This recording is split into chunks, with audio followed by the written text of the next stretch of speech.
안녕하세요. 저는 네오제인 과학학원 이기현이라고 합니다.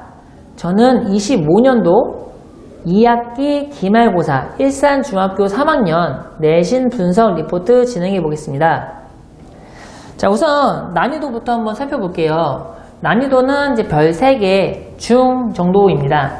일단 기본적으로 지금 밑에 이제 출제 단원 분석을 보면 난이도 상에 해당하는 문제는 출제가 되지 않았어요. 근데 왜 이제 난이도가 중이냐? 일단 기본적으로 이제 물리 파트가 이제 이 기말고사에서 나왔거든요. 여기 지금 보시면 출제 단원에서 운동과 에너지와 전환과 보존 모두 물리 파트에 대한 내용이 이제 지금 출제가 됐어요. 그리고 실제 그 단원에서 문제가 대부분 지금 출제가 되었죠. 그래서 단원 자체에 약간 물리 파트를 학생들이 많이 어려워하기 때문에 단원 자체의 난이도가 조금 높았고, 그 다음에 이제 다양한 그 실험과 그래프, 그 다음에 또 공식을 활용한 문제들이 상당히 많이 출제가 돼요. 이 단원은. 그래서 단원 자체의 난이도가 조금 높고, 그리고 어려운 문제가 출제가 되지 않았지만 그렇다 해도 결코 만만치 않은 문제들이 출제가 되었습니다. 자, 문제들은 보통 이런 문제들 많이 출제됐어요. 그냥 시중에 있는 문제들, 학원에서 보통 뭐 연습 문제나 아니면 숙제로 내주는 문제 유형으로 거의 대부분이 출제가 되었기 때문에 문제 자체가 뭐 특별히 어렵거나 아니면은 특이한 유형 자체의 문제는 하나도 출제가 되지 않았습니다. 그래서 학원에서 열심히 공부하고 하는 숙제들을 열심히 해오고 틀린 문제 고쳤으면은 어느 정도 고득점을 바라볼 수 있는 문제였다고 생각을 합니다. 자, 그러면 한번 어느 단원에서 좀 많이 출제가 되는지 한번 볼게요. 지금 3단원하고 지금 6단원이 지금 물리 파트인데 여기에서 20문제가 출제가 되었어요. 24문제 중에서. 그러니까 물리 파트에서 사실 거의 대부분의 문제가 출제가 된 거죠. 그리고 사실 별과 우주 이것도 상당히 내용도 많고 어렵게 내자면 상당히 어렵게 낼 수 있는데 여기선 고작 4문제밖에 출제가 안 됐고, 그 다음에 모두 다 난이도 하짜리 굉장히 기본적인 문제들만 출제가 되었습니다. 그래서 일단은 물리 파트에서 조금 더 힘을 줬다는 거. 자, 각각 주요 문항들 한번 살펴보면은, 자, 4번 같은 경우는 이 등가속도 운동을 이용한 문제였어요.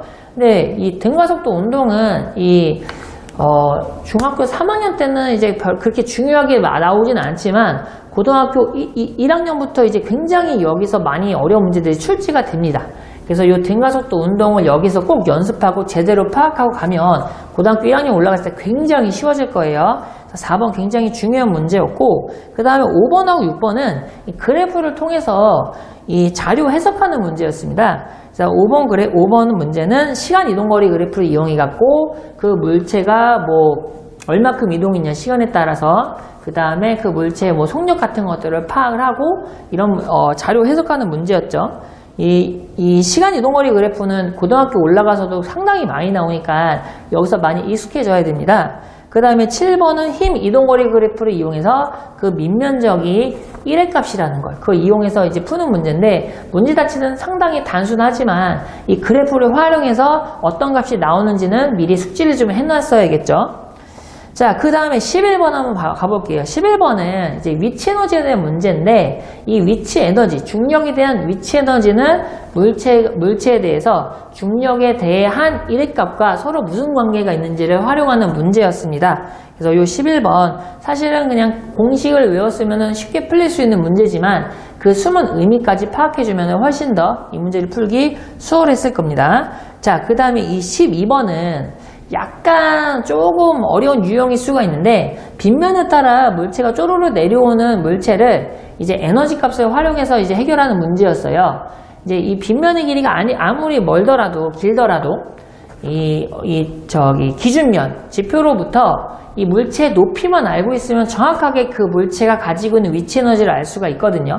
근데 이 빗면을 따라 움직이니까 이 빗면을 따라 움직일 때 물체에 작용하는 뭐 힘, 그리고 그 다음에 높이와 다르게 약간 이동거리가 좀 길어지잖아요. 또르르 내려오다 보면 그런 것들을 좀 헷갈리도록 약간 낸 문제들인데, 그런 것들을 약간의 개념을 확실하게 자기가 알고 있었으면 그런 함정이 빠지지 않고 정확하게 이 문제를 공식을 통해서 풀어낼 수 있었을 겁니다.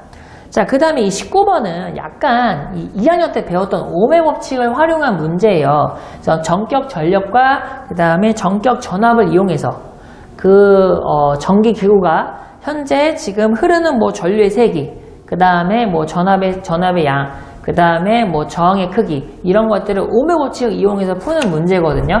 그래서 뭐 문제 자체가 뭐 특이하거나 아니면은 크게 어렵진 않아요. 계산 문제가 뭐 복잡하지도 않고. 근데 이 오음의 법칙을 정확하게 적용할 수 있느냐, 이게 굉장히 중요한 문제였습니다. 그래서 전체적으로 크게 어렵지 않았고, 뭐 시중의 문제집들도 한두 번씩 풀어보고 숙제만 꼬박꼬박 해왔으면 제 생각에는 충분히 고득점이 나오지 않을까 하는 시험이었습니다.